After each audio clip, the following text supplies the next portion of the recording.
श्रीभैरवताण्डवस्तोत्रम्। ॐ चण्डं प्रतिचण्डं करधृतदण्डं कृतरिपुखण्डं सौख्यकरं लोकं सुखयन्तं विलसितसन्तं प्रकटितदन्तं नृत्यकरं डमरुध्वनिशङ्खं तरलवतंसं मधुरहसन्तं लोकभरं भज भज भूतेशं प्रकटमहेशं भैरववेशं कष्टहरम् चर्चितसिन्दूरं रणभूविदूरं दुष्टविदूरं श्रीनिकरं किङ्किणिगणरावं त्रिभुवनपावं खर्परसावं पुण्यभरं करुणामयवेशं सकलसुरेशं मुक्तसुकेशं पापहरं भज भज भूतेशं प्रकटमहेशं भैरववेशं कष्टहरम् कलिमलसंहारं मदनविहारं फणिपतिहारं शीघ्रकरं कलुषं शमयन्तं परिभितसन्तं मद्दृगन्तं शुद्धतरं गतिनिन्दितकेशं नर्तनदेशं स्वच्छकंशसन्मुण्डकरं भज भज भूतेशं प्रकटमहेशं भैरववेशं कष्टहरम् कठिनस्तनकुम्भं सुकितसुलम्भं कालीडिम्भं खड्गधरं वृतभूतपिशाचं स्फुटमृदुवाचं स्निग्धसुकाचं भक्तभरं तनुभाजितशेषं विलमसुदेशं सर्वसुरेशं प्रीतिनरं भज भज भूतेशं प्रकटमहेशं भैरववेशं कष्टहरम् ललिताननचन्द्रं सुमनवितन्द्रं बोधितमन्द्रं श्रेष्ठतरं सुखिताखिललोकं परिहृतशोकं शुद्धविलोकं पुष्टिकरं वरदाभयहारं तरलिततारं क्षुद्रविदारं तुष्टिकरं भज भज भूतेशं प्रकटमहेशं भैरववेशं कष्टहरम् सकलायुधभारं विजनविहारं सुस्रविशारं भ्रष्टमलं शरणागतपालं मृगमदभालं सञ्जितकालं श्वेष्ठबलं पदनूपुरशिञ्जं त्रिनयनकञ्जं गुणिजनरञ्जनकुष्ठहरं भज भज भूतेशं प्रकटमहेशं भैरववेशं कष्टहरम् मदयुतसंरावं प्रकटितभावं विश्वसुभावं ज्ञानपदं रक्तांशुकजोषं परिकृततोषं नाशितदोषं सन्मतिदं कुटिलभ्रुकुटीकं ज्वरधननीकं विसरन्ध्रीकं प्रेमभरं भज भज भूतेशं प्रकटमहेशं भैरववेशं कष्टहरम् परिनिर्जितकामं विलसितवामं योगिजनाभं योगेशं बहुमद्यपनाथं गीतसुगाथं कृष्टसुनाथं वीरेशं कलयन्तमशेषं भृतजनदेशं नित्यसुरेशं दत्तवरं भज भज भूतेशं प्रकटमहेशं भैरववेशं कष्टहरम् ॐ चण्डं प्रतिचण्डं करधृतदण्डं कृतरिपुखण्डं सौख्यकरं लोकं सुखयन्तं विलसितसन्तं प्रकटितदन्तं नृत्यकरं डमरुध्वनिशङ्खं तरलवतंसं मधुरहसन्तं लोकभरं भज भज भूतेशं प्रकटमहेशं भैरववेशं कष्टहरम् चर्चितसिन्दूरं रणभूविदूरं दुष्टविदूरं श्रीनिकरं किङ्किणिगणरावं त्रिभुवनपावं खर्परसावं पुण्यभरं करुणामयवेशं सकलसुरेशं मुक्तसुकेशं पापहरं भज भज भूतेशं प्रकटमहेशं भैरववेशं कष्टहरम् कलिमलसंहारं मदनविहारं फणिपतिहारं शीघ्रकरं कलुषं शमयन्तं परिभितसन्तं मद्दृगन्तं शुद्धतरं गतिनिन्दितकेशं नर्तनदेशं स्वच्छकंशसन्मुण्डकरं भज भज भूतेशं प्रकटमहेशं भैरववेशं कष्टहरम् कठिनस्तनकुम्भं सुकितसुलम्भं कालीडिम्भं खड्गधरं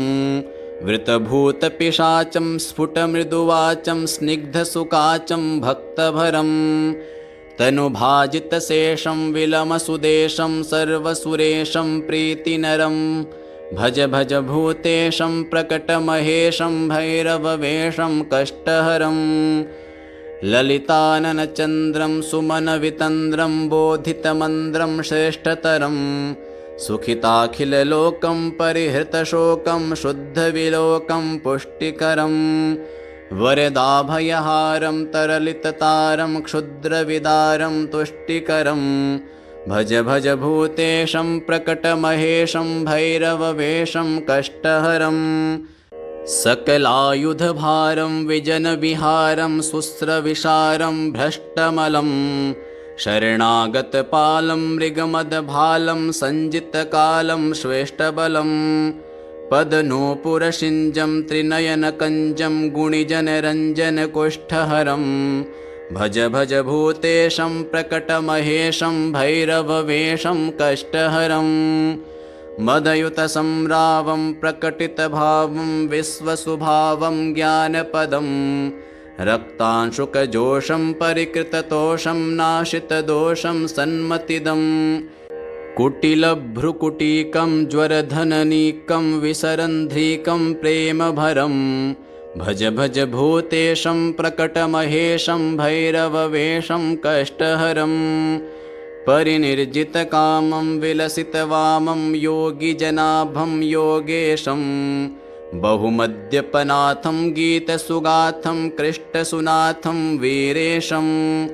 कलयन्तमशेषं भृतजनदेशं नित्यसुरेशं दत्तवरं भज भज भूतेशं प्रकटमहेशं भैरववेषं कष्टहरम् ॐ चण्डं प्रतिचण्डं करधृतदण्डं कृतरिपुखण्डं सौख्यकरं लोकं सुखयन्तं विलसितसन्तं प्रकटितदन्तं नृत्यकरं डमरुध्वनिशङ्खं तरलवतंसं मधुरहसन्तं लोकभरं भज भज भूतेशं प्रकटमहेशं भैरववेषं कष्टहरम् चर्चितसिन्दूरं रणभूविदूरं दुष्टविदूरं श्रीनिकरं किङ्किणिगणरावं त्रिभुवनपावं खर्परसावं पुण्यभरं करुणामयवेषं सकलसुरेशं मुक्तसुकेशं पापहरं भज भज भूतेशं प्रकटमहेशं भैरववेषं कष्टहरं कलिमलसंहारं मदनविहारं फणिपतिहारं शीघ्रकरं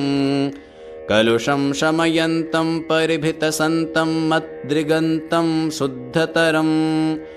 गतिनिन्दितकेशं नर्तनदेशं स्वच्छकंशसन्मुण्डकरं भज भज भूतेशं प्रकटमहेशं भैरववेषं कष्टहरं कठिनस्तनकुम्भं सुकितसुलम्भं कालीडिम्भं खड्गधरं वृतभूतपिशाचं स्फुटमृदुवाचं स्निग्धसुकाचं भक्तभरं तनुभाजितशेषं विलमसुदेशं सर्वसुरेशं प्रीतिनरं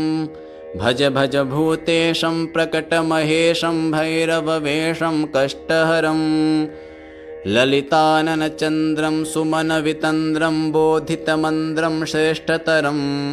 सुखिताखिललोकं परिहृतशोकं शुद्धविलोकं पुष्टिकरं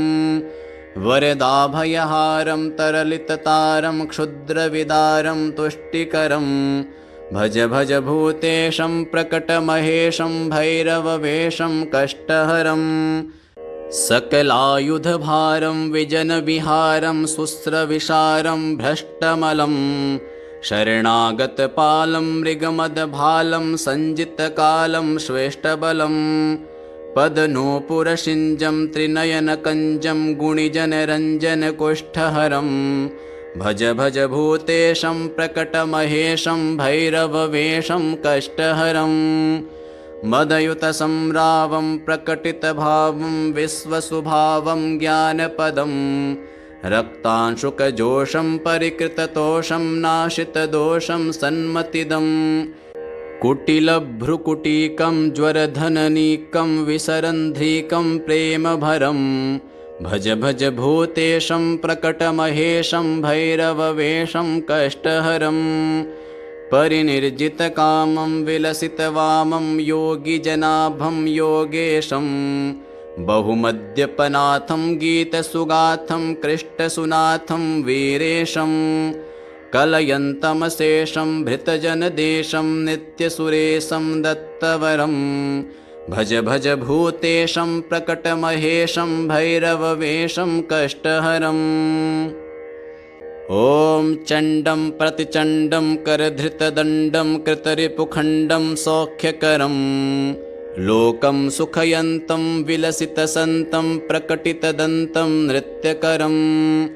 डमरुध्वनिशङ्खं तरलवतं सम्मधुरहसन्तं लोकभरं भज भज भूतेशं प्रकटमहेशं भैरववेषं कष्टहरम् चर्चितसिन्दूरं रणभूविदूरं दुष्टविदूरं श्रीनिकरं किङ्किणिगणरावं त्रिभुवनपावं खर्परसावं पुण्यभरं करुणामयवेषं सकलसुरेशं मुक्तसुकेशं पापहरं भज भज भूतेशं प्रकटमहेशं भैरववेषं कष्टहरम् कलिमलसंहारं मदनविहारं फणिपतिहारं शीघ्रकरं कलुषं शमयन्तं परिभृतसन्तं मद्दृगन्तं शुद्धतरं गतिनिन्दितकेशं नर्तनदेशं स्वच्छकंशसन्मुण्डकरं भज भज भूतेशं प्रकटमहेशं भैरववेषं कष्टहरम्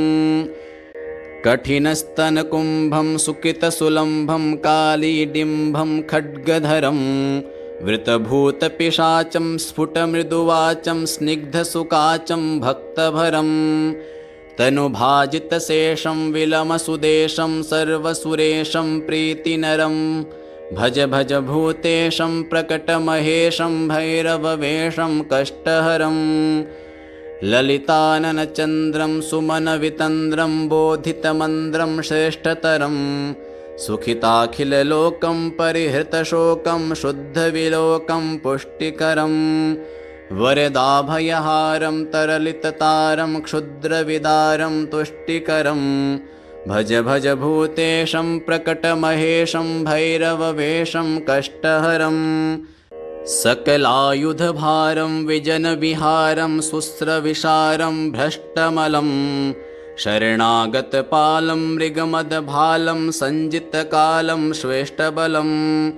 पदनूपुरशिञ्जं त्रिनयनकञ्जं गुणिजनरञ्जनकुष्ठहरं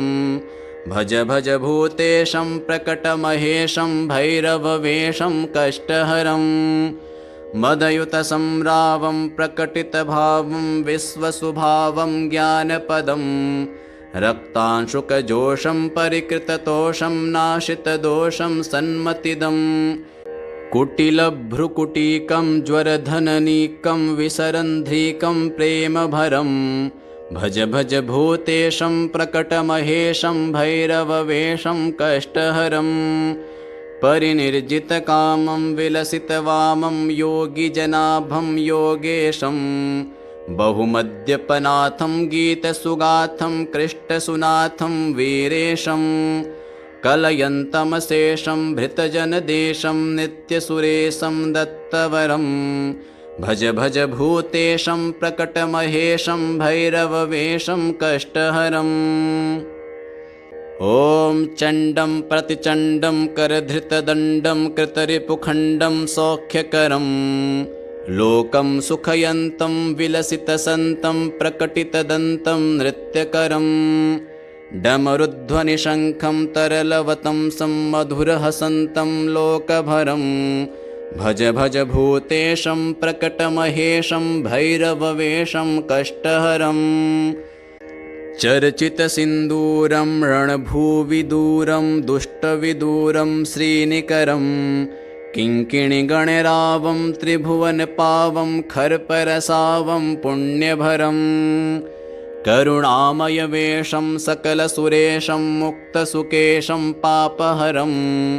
भज भज भूतेशं प्रकटमहेशं भैरववेषं कष्टहरं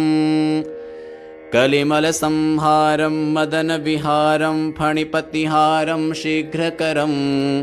कलुषं शमयन्तं परिभितसन्तं मद्दृगन्तं शुद्धतरं गतिनिन्दितकेशं नर्तनदेशं स्वच्छकंशसन्मुण्डकरं भज भज भूतेशं प्रकटमहेशं भैरववेषं कष्टहरं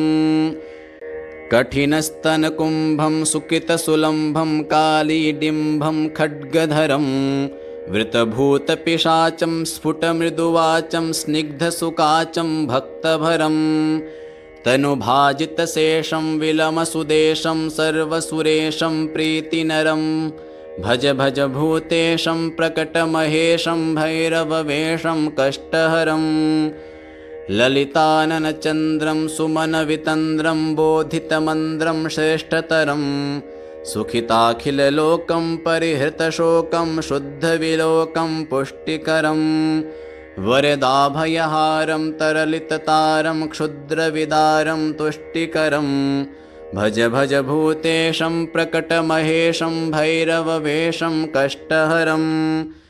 सकलायुधभारं विजनविहारं शुस्रविशारं भ्रष्टमलं शरणागतपालं मृगमदभालं सञ्जितकालं श्रेष्ठबलं पदनूपुरशिञ्जं त्रिनयनकञ्जं गुणिजनरञ्जनकुष्ठहरं भज भज भूतेशं प्रकटमहेशं भैरववेषं कष्टहरं मदयुतसंरावं प्रकटितभावं विश्वसुभावं ज्ञानपदं रक्तांशुकजोषं परिकृततोषं नाशितदोषं सन्मतिदं कुटिलभ्रुकुटीकं ज्वरधननीकं विसरन्ध्रीकं प्रेमभरं भज भज भूतेशं प्रकटमहेशं भैरववेषं कष्टहरं परिनिर्जितकामं विलसितवामं योगिजनाभं योगेशं बहुमद्यपनाथं गीतसुगाथं कृष्टसुनाथं वीरेशं कलयन्तमशेषं भृतजनदेशं नित्यसुरेशं दत्तवरं भज भज भूतेशं प्रकटमहेशं भैरववेषं कष्टहरम् ॐ चण्डं प्रतिचण्डं करधृतदण्डं कृतरिपुखण्डं सौख्यकरं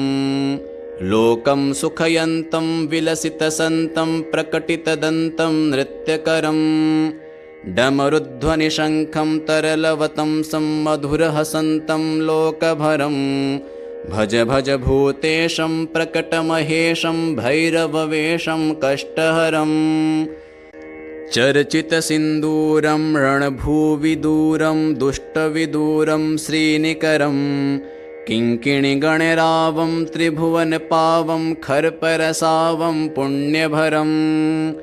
करुणामयवेषं सकलसुरेशं मुक्तसुकेशं पापहरं भज भज भूतेशं प्रकटमहेशं भैरववेषं कष्टहरं कलिमलसंहारं मदनविहारं फणिपतिहारं शीघ्रकरं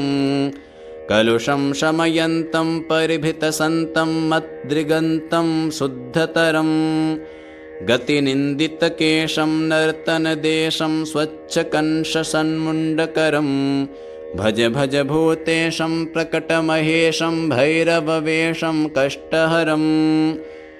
कठिनस्तनकुम्भं सुकितसुलम्भं कालीडिम्भं खड्गधरं वृतभूतपिशाचं स्फुटमृदुवाचं स्निग्धसुकाचं भक्तभरं तनुभाजितशेषं विलमसुदेशं सर्वसुरेशं प्रीतिनरं भज भज भूतेशं प्रकटमहेशं भैरववेषं कष्टहरं ललिताननचन्द्रं सुमनवितन्द्रं बोधितमन्द्रं श्रेष्ठतरं सुखिताखिललोकं परिहृतशोकं शुद्धविलोकं पुष्टिकरं वरदाभयहारं तरलिततारं क्षुद्रविदारं तुष्टिकरं भज भज भूतेशं प्रकटमहेशं भैरववेशं कष्टहरं सकलायुधभारं विजनविहारं सुस्रविशारं भ्रष्टमलं शरणागतपालं मृगमदभालं सञ्जितकालं श्वेष्ठबलं पदनूपुरशिञ्जं त्रिनयनकञ्जं गुणिजनरञ्जनकुष्ठहरं भज भज भूतेशं प्रकटमहेशं भैरववेशं कष्टहरं मदयुतसंरावं प्रकटितभावं विश्वसुभावं ज्ञानपदं रक्तांशुकजोषं परिकृततोषं नाशितदोषं सन्मतिदं कुटिलभ्रुकुटीकं ज्वरधननीकं विसरन्ध्रीकं प्रेमभरं भज भज भूतेशं प्रकटमहेशं भैरववेशं कष्टहरं परिनिर्जितकामं विलसितवामं योगिजनाभं योगेशं बहुमद्यपनाथं गीतसुगाथं कृष्टसुनाथं वीरेशं कलयन्तमशेषं भृतजनदेशं नित्यसुरेशं दत्तवरं भज भज भूतेशं प्रकटमहेशं भैरववेशं कष्टहरम्।